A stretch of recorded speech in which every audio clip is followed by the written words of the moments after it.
When Bilbo opened his eyes, he wondered if he really had,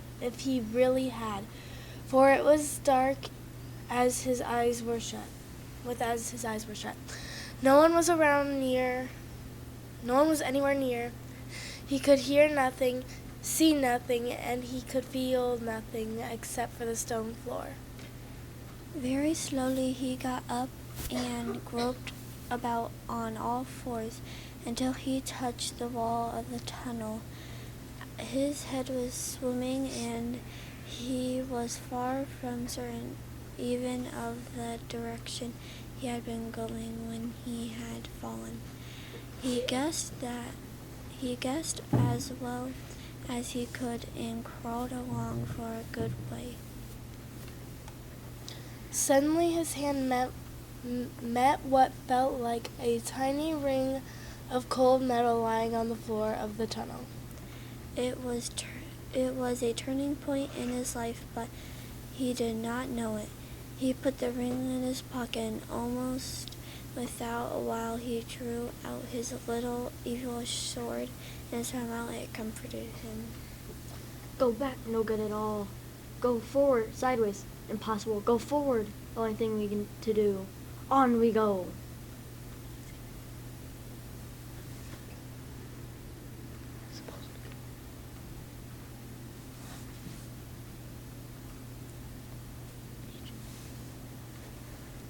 So he got up and trotted along his sword and held it in front of him, and one hand feeling the wall on, and he went down and down. Suddenly he trotted without warning into icy cold water that pulled him up sharp. He stopped and listened, and he could hear drops drip, drip, dripping from an unseen roof into the water below, but there was no sound of water flowing. So it must be a pool or a lake. Deep down here by the dark water lived old Gollum, a small, slimy creature. He was dark as darkness except for two big round pale eyes in his thin face. He lived on a slimy island of rock in the middle of the lake. Bilbo could not see him, but Gollum was watching him now from the distance with his pale eyes like telescopes. Gollum got into his little boat and shot off. I am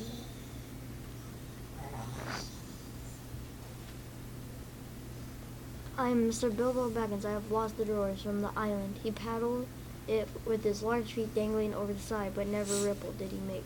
Bilbo was sitting on the water brink. At the end of his way, and his wits went up, paddled Gollum, his eyes glowing softly in the dark. Bilbo jumped nearly out of his skin. He thrust the sword in front of him.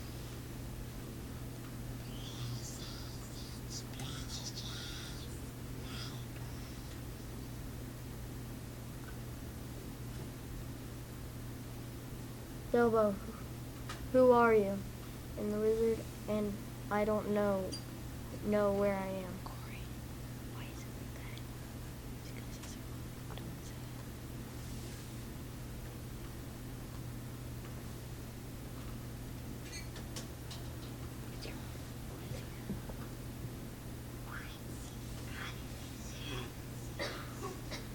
A sword, a blade made by the elves and the goblin wars.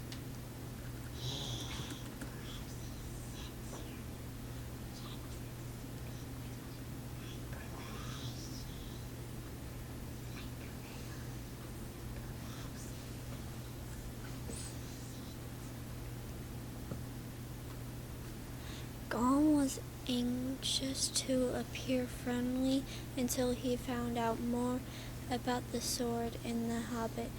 Whether he was quiet along the way whether he was good to eat. Very well, said Bilbo, who was anxious to agree until he found out more about the creature, whether he was quite alone, and whether he was fierce or hungry. all right. Said Bilbo, not daring to disagree and nearly bursting his brain to think of riddles that could save him from being eaten. All he could think of was an old one. 30 white horses on a red hill. First they stamp, then they stamp, then they stand still.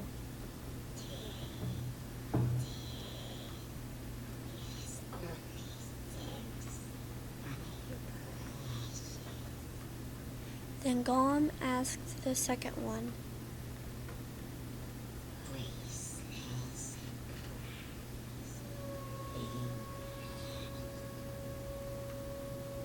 You ask first. so Gollum hissed,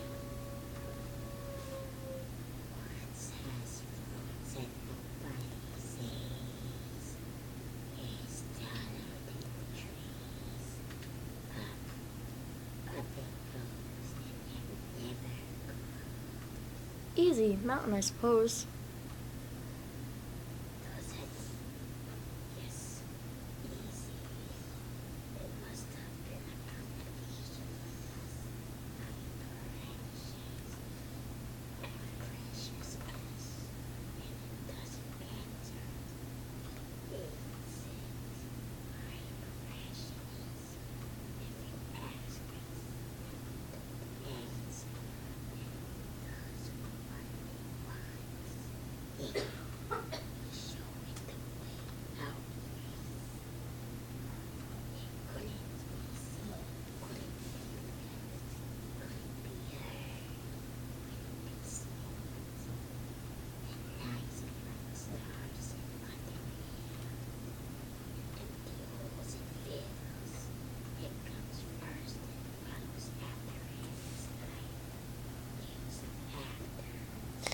But Bilbo had heard that sort of thing before, and the answer was all around him anyway.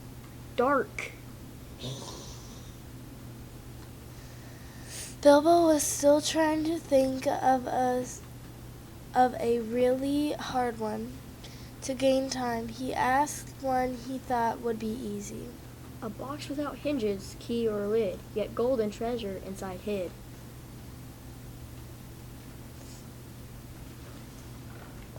but Gollum hissed and sputtered and did no answer. Flutters, toothless bites, mouthless mutters. Half a moment. Cried Bilbo, who was still thinking uncomfortably about being eaten. Fortunately, he had once heard something like this before, and getting his wits back, he thought of the answer. Wind, of course. Bilbo was so pleased that he made up one on the spot. An eye in a blue face saw an eye in a green face. That eye is like to this eye, said the first eye, but low places, not in high places.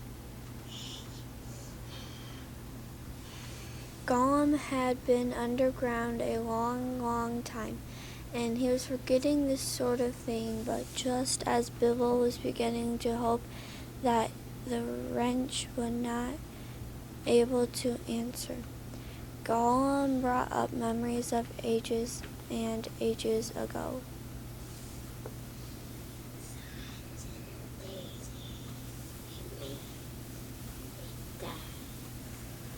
These above ground or sort of riddles were tiring for Gollum, and they made him hungry too.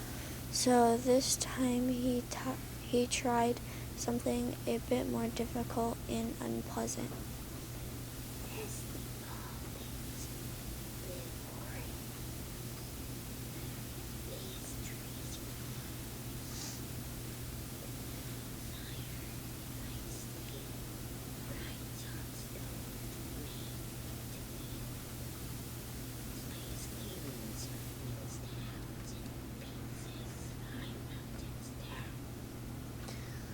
Bilbo sat in the dark thinking of all the giants and ogres he had ever heard of, but not one of them had done all these things.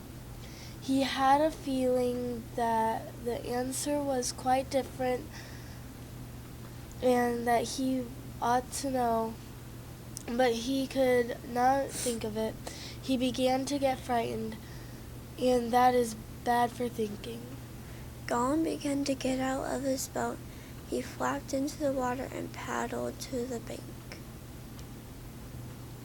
Bilbo could see the eyes coming towards him. His tongue seemed to stick in his mouth. He wanted to shout, "Give me more time, give me more time," but all that came out was, Time, time. Bilbo was saved by pure luck, for time was the answer. Gollum was getting angry and also tired of the game. It made him very hungry indeed. He sat down in the dark by Bilbo.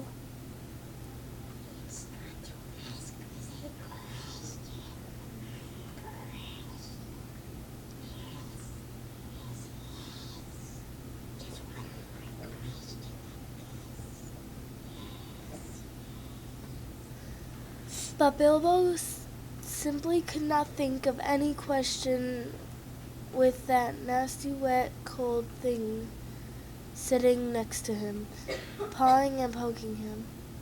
He scratched himself. He pinched himself. Still, he could not think of anything.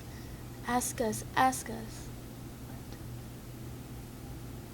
Bilbo pinched himself and slapped himself, and even felt in his pocket. There he found the ring he had picked up in the passage and forgotten. What have I got in my pocket?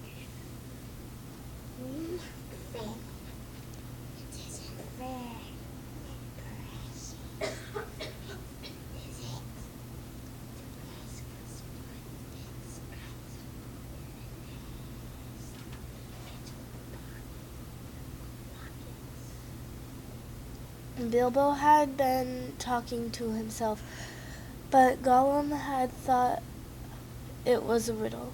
Having nothing better to ask, Bilbo stuck to his question. What have I got in my pocket?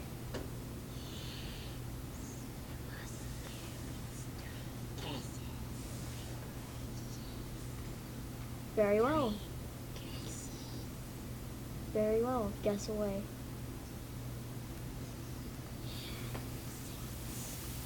Wrong. Guess again. Gollum thought of all the things he kept in his own pocket: fish bones, goblins' teeth, wet shells, a bit of bat wing, a sharpened stone to sharpen his fangs on. He tried to think of what other people kept in their pockets. Wrong. Last guess. Gollum hissed and sputtered and rocked backwards and forwards and slapped on his feet on the floor, wiggled and squirmed, and dared not to waste the last guess.